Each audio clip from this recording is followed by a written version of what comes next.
Bonjour et bienvenue pour un des cours les plus passionnants du monde, donc pour le niveau de spécialité SVT, pour mes élèves que je préfère, mes chouchous. Et donc toujours, je vous mets la référence du livre que j'utilise majoritairement. Donc quand vous n'avez pas les références qui sont notées en bas d'un document, ça veut dire que je récupère les documents qui sont dans ce bouquin. Alors, la dernière fois qu'on avait papoté un peu sur ce chapitre, on s'intéressait donc aux différents examens sanguins lorsqu'on avait quelqu'un qui était touché par une maladie. En fait, on a une réaction immunitaire qui va prendre le relais de la première réaction inflammatoire avec les différents granulocytes, les macrophages qu'on voyait au début. Donc, il y a d'autres éléments qui entrent en jeu et notamment, on avait vu des lymphocytes, on avait vu l'origine de ces lymphocytes. Parmi les lymphocytes, on avait vu qu'il y avait des lymphocytes B, des lymphocytes T, et nous on va s'intéresser aux lymphocytes B aujourd'hui. Et vendredi, on va poursuivre sur ces lymphocytes B, mais là aujourd'hui c'est beaucoup d'activités, il y avait un TP qui était prévu par rapport à ça, je vais vous faire réfléchir à tout ça.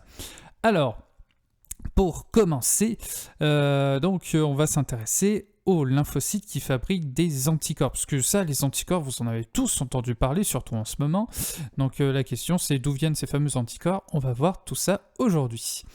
Alors, pour commencer en termes d'intro, moi j'ai voulu axer beaucoup mon cours par rapport aux actualités, à ce fameux virus du Covid-19. Donc là, pour commencer, ce que je fais, c'est que je vous montre une photo qui est prise à l'aide d'un microscope électronique à transmission, une photo sur laquelle vous avez des cellules épithéliales branchiques qui sont cultivées et qu'on a mises en présence de ces fameux virions du Covid. Donc la particularité ici, c'est que vous voyez donc les petits virions qui sont ici en rouge et vous avez en bleu les cellules ciliées. Donc en fait, ce sont des cellules qui sont vivantes, qui sont cultivées en laboratoire. En fait, on essaie de voir un petit peu quel est le mécanisme et puis enfin, surtout on peut observer les différents virions. Donc la question avec ce qu'on va avoir aujourd'hui, c'est justement comment est-ce que des anticorps pourraient agir dessus, etc., etc. Allez, c'est parti. Donc là, on voit bien ça en grand. Et on commence avec le premier truc qu'on va voir sur les lymphocytes B, c'est leur activation. Donc la question, c'est comment est-ce que les lymphocytes deviennent-ils actifs, puisque jusque-là, on a juste vu qu'ils sont opérationnels mais ils ne sont pas encore en train d'agir, donc comment est-ce qu'ils deviennent actifs et surtout quelle est leur façon d'agir pour justement bloquer une maladie, pour bloquer ce qu'on appelle les agents pathogènes qui rendent malade.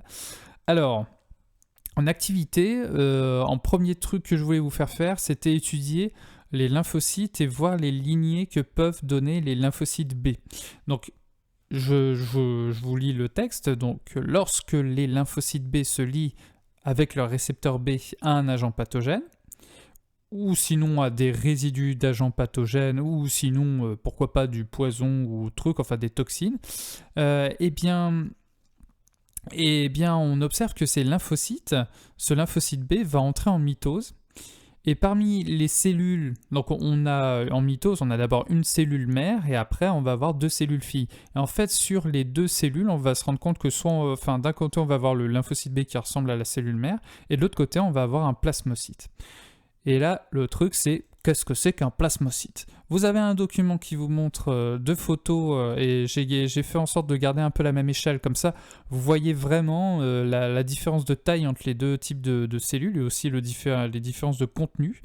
Vous avez à gauche un lymphocyte B et à droite vous avez donc un plasmocyte. Il faut savoir qu'à l'origine vous avez un lymphocyte B et que ce lymphocyte B d'un côté va donner un nouveau lymphocyte B et de l'autre côté va donner un plasmocyte. Alors, moi, ce que je vous demande par rapport à ce document que je vous ai donné, c'est de me donner la taille du lymphocyte B et du plasmocyte. Après, dans un second temps, vous essayez de m'étudier tout ça et puis vous me dites la différence entre un plasmocyte et un lymphocyte B en termes de contenu dans le cytoplasme et de me dire en fait du coup quelle est la particularité, quelle est la fonction du plasmocyte à votre avis, avec les connaissances que vous avez et puis en faisant cette observation. Et après, à ton avis, à quoi correspondent les petites vacuoles blanches que vous observez ici en périphérie par exemple du plasmocyte. Allez, c'est parti, à vous de jouer au boulot. faire les mesures, tout ça, vous savez faire normalement. Allez, go, en un quart d'heure, c'est fait. Bien, on va commencer par le plus facile, c'est-à-dire les tailles. Rappelez-vous, pour déterminer les tailles, on va faire des mesures sur les différents éléments, c'est-à-dire directement la mesure de la taille de la cellule, on va s'intéresser aussi à la barre d'échelle. On commence avec le lymphocyte B. Donc je dégage le plasmocyte, il ne m'intéresse pas. Pour commencer, on mesure la largeur de la petite cellule, on fait aussi la mesure de la barre d'échelle et on prendra aussi le relevé ici des 2 micromètres. Moi, personnellement, j'ai donc mesuré pour retrouver la taille réelle, on fait un calcul. En fait, on va faire la mesure de la taille de la cellule que l'on va diviser par la taille de la barre d'échelle qu'on a trouvée. Et le tout, on va le multiplier par ce qui est écrit sur la barre d'échelle, c'est-à-dire le fameux 2 micromètres. Donc voilà ce que j'ai. Moi, j'ai mesuré le lymphocyte B, j'ai trouvé qu'il mesurait 4,6 cm. Ensuite, dans un second temps, j'ai vu que la barre d'échelle mesurait 0,9 cm. Et après, on multiplie tout ça par 2 micromètres, on obtient un résultat de 10,2 micromètres. Maintenant, on va faire exactement le même travail, on va suivre la même démarche pour le plasmocyte. Alors, donc on reprend notre document, on s'en fiche du lymphocyte B, donc on se concentre sur cette photo-là. On mesure la largeur, la taille de la cellule. On mesure aussi la barre d'échelle et on va s'intéresser donc aux 2 micromètres. Donc vous avez vu qu'en fait la barre d'échelle est la même que la photo précédente. Alors taille réelle du plasmocyte, donc j'ai relevé 9 cm. On va le diviser par 0,9 cm. Ouh là là, attention, c'est très très difficile comme calcul. Et après, on multiplie le tout par 2 micromètres. Donc 9 divisé par 0,9, ça va faire 10. 10 fois 2, ça va faire tout simplement 20 micromètres. Il n'y a pas de problème avec tout ça.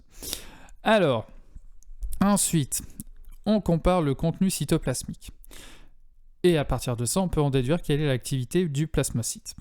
Alors, quand on regarde ça, déjà, il y a un truc qu'on peut remarquer, c'est que, on va dire, la place prise par le cytoplasme chez le lymphocyte B est vraiment très très peu important. On va dire que les particularités du lymphocyte B, c'est justement que le noyau prend quasiment toute la place. Quand on regarde le plasmocyte, c'est vraiment l'opposé.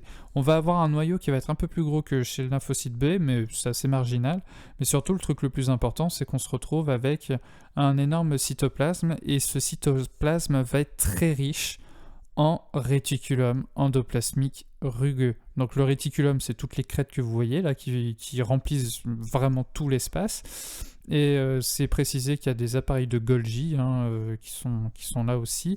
Vous avez donc le réticulum qui est très granuleux, ça veut dire qu'il y a plein de ribosomes. S'il y a plein de ribosomes, ça veut dire qu'on est en train de faire dans ces endroits-là de la traduction. C'est-à-dire que tout l'ARN qui est là va permettre de fabriquer plein de protéines. Donc en gros, ce qu'il faut retenir, c'est cytoplasme, et le cytoplasme est très grand, il y a plein de réticulum endoplasmique granuleux, donc ce truc-là est une usine à fabriquer avec une capacité de production très importante, ça permet de fabriquer énormément de protéines. Étant donné qu'on est issu on a une cellule ici qui est issue d'un lymphocyte B, on devine que visiblement cette cellule-là va pouvoir produire beaucoup de protéines qui ressemblent à des récepteurs B. Et ces protéines qui sont des récepteurs B, je pense que vous commencez à être sur la voie, il s'agira de ces fameux anticorps. Donc en fait, à partir de ces observations, on peut en déduire que le plasmocyte, ça permet de fabriquer plein d'anticorps. Ensuite, à ton avis, à quoi correspondent les petites vacuoles blanches observées en périphérie du plasmocyte? Donc on en a une, on en a là. En fait, ces vacuoles, ça permet de relarguer autour de la cellule ce qui a été produit. Donc ça permet de faire des rejets. Alors parfois c'est des déchets, ce genre de choses. Mais là, étant donné la production particulière du plasmocyte, donc ça fabrique des anticorps. Et le but des anticorps, c'est pas de rester dans la cellule. Donc ça veut dire que cette cellule va fabriquer plein d'anticorps, va ensuite faire des vésicules qui vont migrer vers la périphérie de la cellule et relarguer ces anticorps dans le milieu, c'est-à-dire dans le plasma, dans le sang, dans la lymphe, etc., etc. Donc ce qui veut dire que les anticorps vont être libérés dans notre corps et vont pouvoir, si jamais ils croisent un élément enfin l'antigène qui avait stimulé préalablement le lymphocyte B, ça va pouvoir en fait neutraliser le pathogène. Alors, voilà grosso modo à quoi ça ressemble. Vous avez un schéma bilan que je vous ai mis avec votre cours, donc le schéma bilan du plasmocyte, qui est une version active du lymphocyte B. Donc on imagine qu'on a eu contact avec le Covid-19, vous avez le noyau qui va contenir l'information génétique avec le récepteur qui correspondra au Covid-19, et puis vous aurez une très très forte fabrication dans le réticulum endoplasmique rugueux des protéines qui correspondent à ce fameux anticorps, les mitochondries qui fournissent l'énergie pour que cette production se fasse, et après avec l'appareil de Golgi vous avez tout l'assemblage qui se fait, et puis après hop on va aller dégager ces fameux anticorps et on va les envoyer dans l'ensemble de l'organisme. Alors, donc voilà ce qu'il faut retenir dans un premier temps. Après l'activation des lymphocytes B, on va avoir une multiplication des lymphocytes B qui ont été en contact via leur récepteur B. Donc en gros, toutes les lignées, tous les lymphocytes B qui ont un récepteur qui réagit à l'antigène qui est présent, donc ici on parle du Covid-19, eh bien on va avoir une multiplication qui va se faire avec le lymphocyte B qui va d'un côté donner de nouveaux lymphocytes B et puis de l'autre côté des plasmocytes. Ce qu'il faut savoir, c'est que dans les plasmocytes, on va avoir un réticulum endoplasmique rugueux granuleux qui va être très très important et qui va permettre une grosse sécrétion d'anticorps qui va être libérée ensuite dans le corps. Voilà ce qu'il faut retenir. Maintenant, on va passer à l'action de ces anticorps et aussi le côté spécifique des anticorps.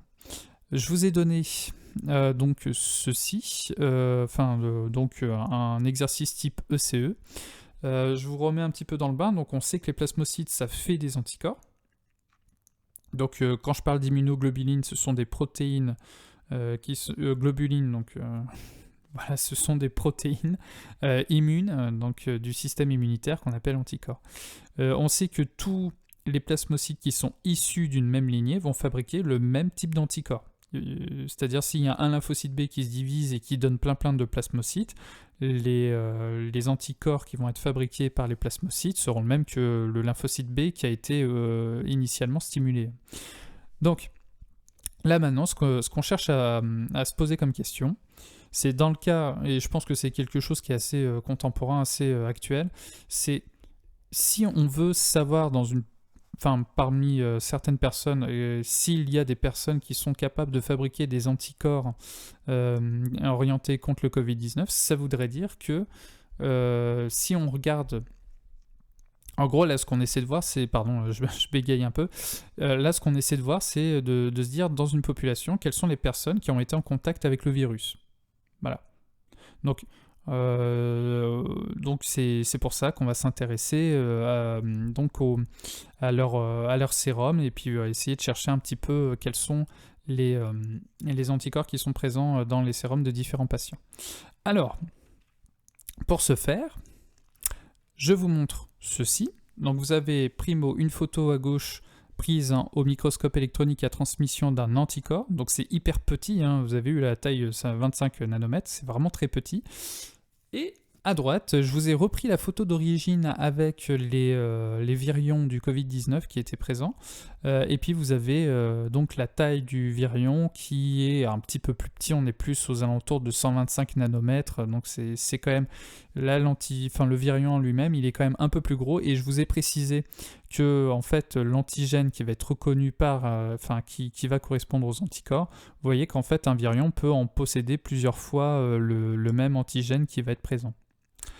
Alors, j'avance. Voici le matériel que je vous file à disposition pour réfléchir à une démarche qui permettrait d'essayer de détecter quelles sont les personnes qui auraient été en contact avec le Covid-19. Donc, vous avez dans le bac du sérum qui viennent de 4 personnes différentes, de 4 patients. Donc, c'est inscrit A, B, C, D. Vous avez aussi un sérum qui est noté S, qui en fait va correspondre à un liquide qui contient plein d'antigènes qui sont vraiment particuliers et spécifiques uniquement au Covid-19. Parce que si on vous met une tambouille, ça ne marchera pas. C'est vraiment un truc où il n'y a que des éléments qui appartiennent qu'au Covid-19 et pas à un autre pathogène. Ensuite, vous avez une petite papaye, un cure-dent. Vous avez un gabarit de perçage, donc en gros un plan pour percer correctement. Vous avez une boîte de pétri dans laquelle il y a déjà une gélose qui est coulée. Et vous avez une feuille de papier noir. Ce que je vous demande pour commencer, c'est avec le matériel dont vous disposez ici, c'est d'imaginer une démarche qui permettrait de savoir parmi un certain nombre de personnes quelles ont été les personnes qui ont été en contact avec le Covid-19 et donc qui produisent des anticorps qui ne sont orientés que contre le Covid-19. Donc en gros, là, c'est une idée de dépistage sérologique par rapport au Covid-19. Allez, au boulot, je vous fais la correction après. Bien. Alors, pour la première étape, l'idée c'est me dire quelle est la démarche expérimentale, quel est le principe. Et après, cette expérience doit nous permettre de dépister les séropositifs au Covid-19. Donc, séropositif, ça veut dire que mon sérum va être testé positif par rapport à une maladie. C'est-à-dire que je peux être séropositif contre la grippe, on peut être séropositif contre le VIH, le virus qui va provoquer plus tard le sida, et je pense qu'à chaque fois qu'on vous parle de séropositif, vous dites « Ah, il est séropositif, il a le sida ». Non, c'est pas tout à fait la même chose. Séropositif, ça veut dire que mon sérum est testé positif face à un antigène. Voilà. Alors, pour commencer, on reprend un petit peu le matériel, et vous, en fait, votre but de la démarche, ça va être en fait le principe, ça va être d'essayer parmi les sérums, d'essayer de détecter en fait lequel de ces sérums va réagir avec les antigènes du Covid-19. Le principe va être le suivant, en gros on va prendre notre boîte de pétri, et puis on va creuser des puits, on va mettre les différents sérums, et après on mettra l'antigène, et en gros, si vous voyez entre les différents puits, si vous voyez qu'il y a une réaction qui se passe entre l'antigène et un des sérums, ça voudra dire qu'il y a une réaction qui se fait et donc il y a une spécificité du sérum, en fait qu'un des sérums est capable de reconnaître le Covid-19 et donc ça veut dire que la personne qui est capable de faire ça avec son sérum a déjà rencontré au préalable le Covid-19 et donc qui est capable de fabriquer des anticorps qui sont orientés contre des antigènes du Covid-19. Attention, j'ai pas dit que la personne est immunisée et ne retombera jamais malade, ça n'est pas tout à fait pareil. Donc, vous avez donc l'idée est de faire ça après en termes de manipulation je vais vous expliquer quelle est la démarche à suivre. Déjà premièrement il faut se servir du gabarit de perçage, donc vous prenez la boîte de gélose la boîte de pétri qui est gélosée, vous la posez sur le gabarit de perçage et à l'aide de la paille et du cure-dent vous faites ces perçages. En gros vous avez déjà les repères ici avec les différents puits, vous prenez la paille et verticalement, clac, vous enfoncez la paille, vous enlevez la paille. Alors si jamais vous avez le morceau de gélose qui part avec, c'est très bien. Si jamais ça part pas, vous prenez le cure-dent et vous récupérez la gélose qui va ensuite, et du coup on va se retrouver avec un trou ici.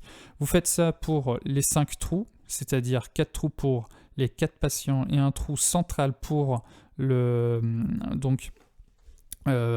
pour les antigènes du Covid-19, et voilà ce qu'on obtient. Une fois que vous avez fait ça, vous allez mettre juste une petite goutte, donc pour le patient A, en vous servant du gabarit, pour le patient A, vous mettez la goutte de sérum A, ici du B, du C, du D, et puis là, vous mettrez les antigènes du Covid-19.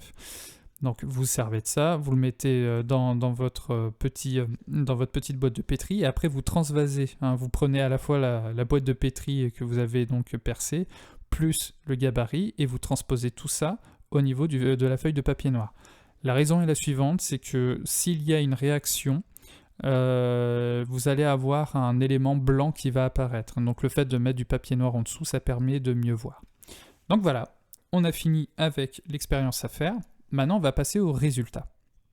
L'étape 3. Donc voici l'étape 3. Voici les résultats que vous avez. Je vous laisse répondre aux questions. Donc là, ce que vous devez faire, c'est un relevé de résultats. Comment est-ce que vous relèveriez les résultats ? C'est parti, à vous de jouer.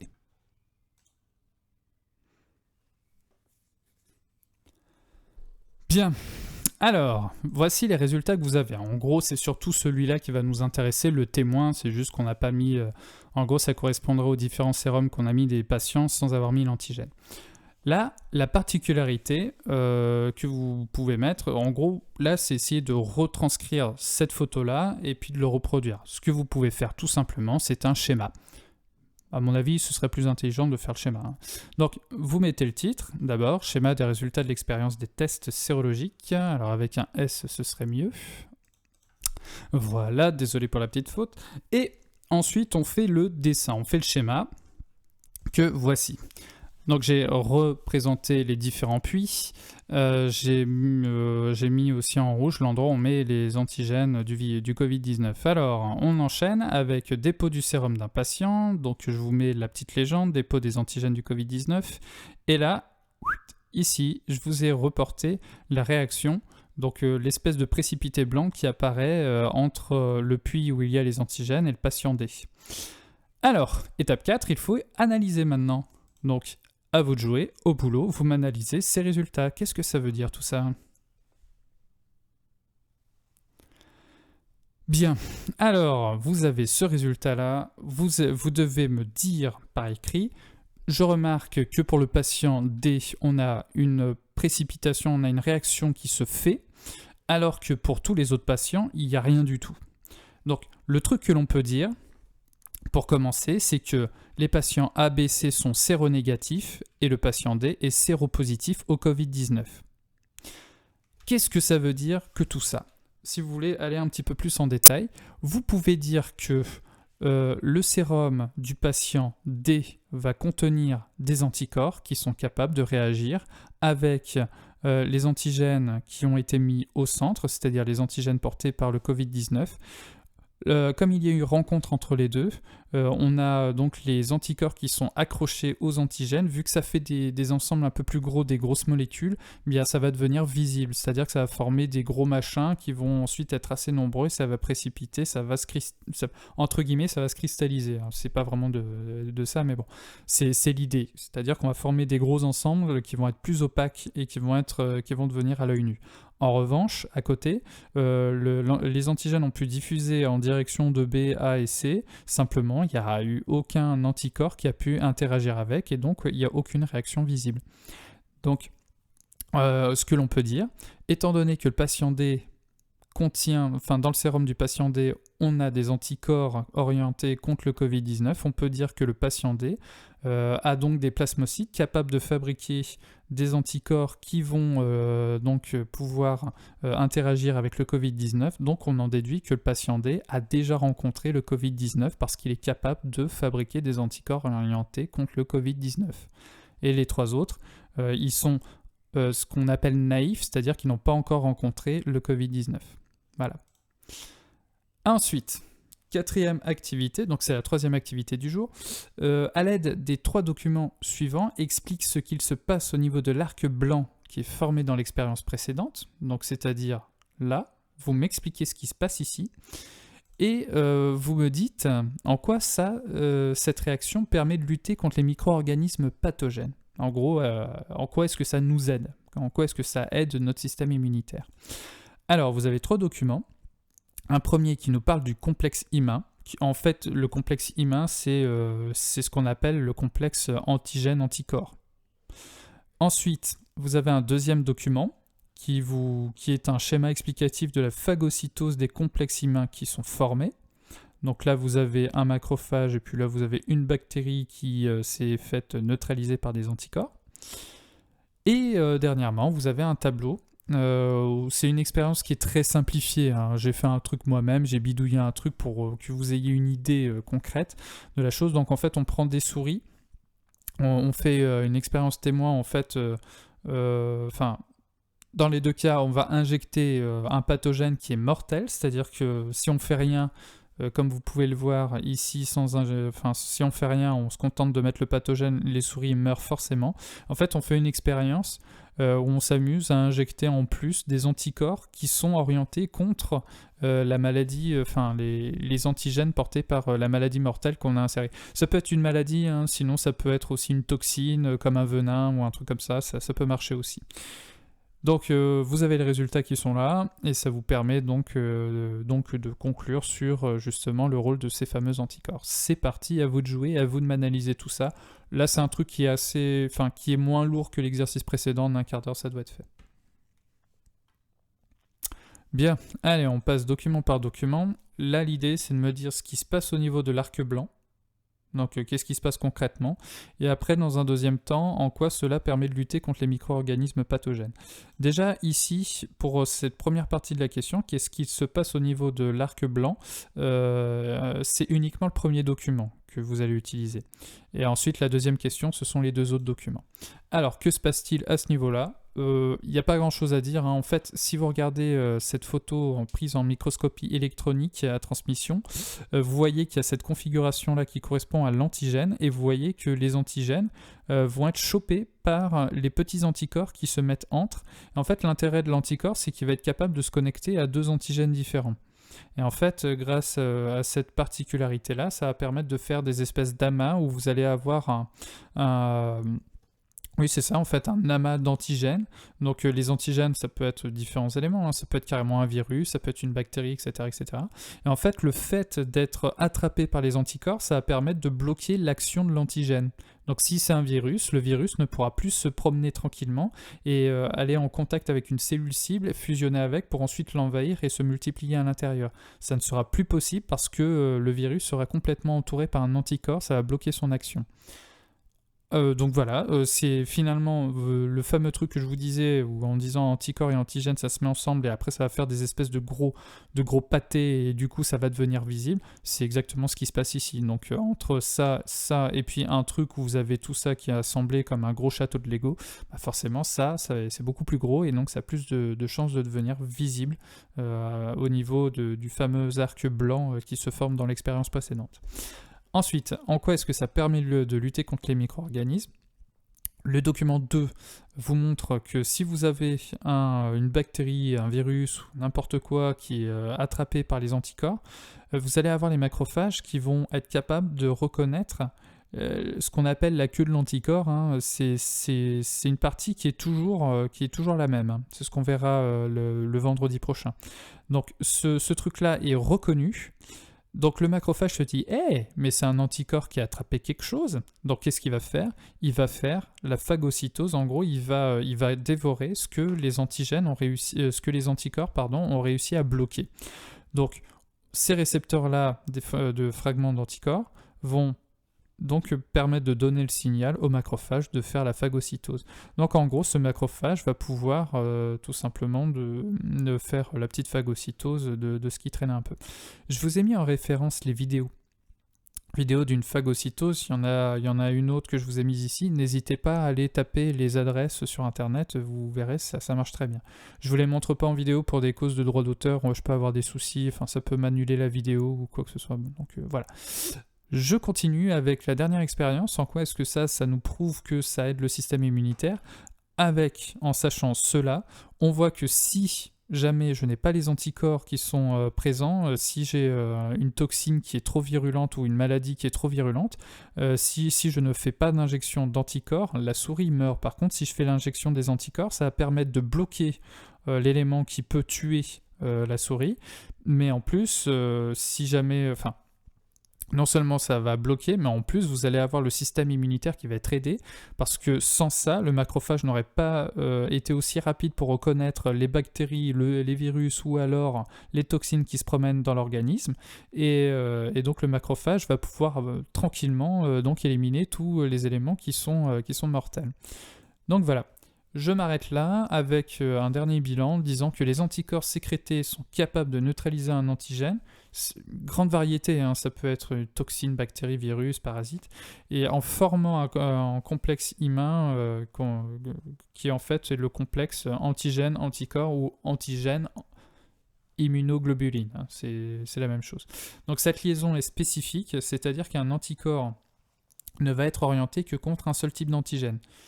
Alors attention à ce que je vais vous raconter, il faut savoir qu'un pathogène peut porter plusieurs antigènes différents. Donc ce qui veut dire que notre corps peut fabriquer un cocktail d'anticorps qui vont être orientés contre le même pathogène. Simplement, chaque anticorps va choper un antigène différent, c'est-à-dire une molécule différente. Hein.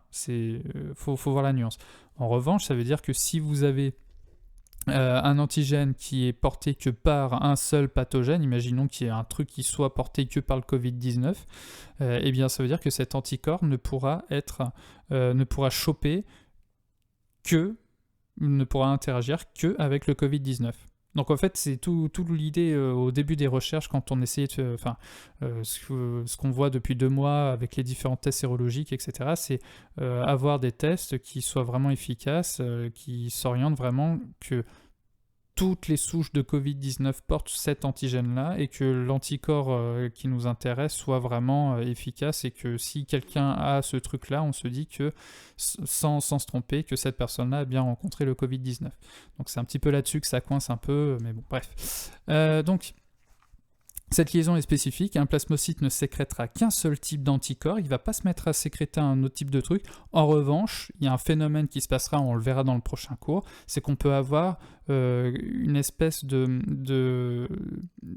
les anticorps peuvent être un peu raffinés, c'est-à-dire qu'au fur et à mesure, ils vont devenir un peu plus efficaces, etc. etc. C'est-à-dire qu'il y a un petit travail qui peut se faire, mais en tout cas, c'est un même type d'anticorps.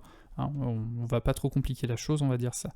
Donc ça veut dire un plasmocyte, il va faire qu'un seul type d'anticorps et cet anticorps ne sera orienté que contre un seul type d'antigène. Il va pas s'amuser à interagir avec plusieurs molécules différentes, ça n'interagit qu'avec une seule molécule.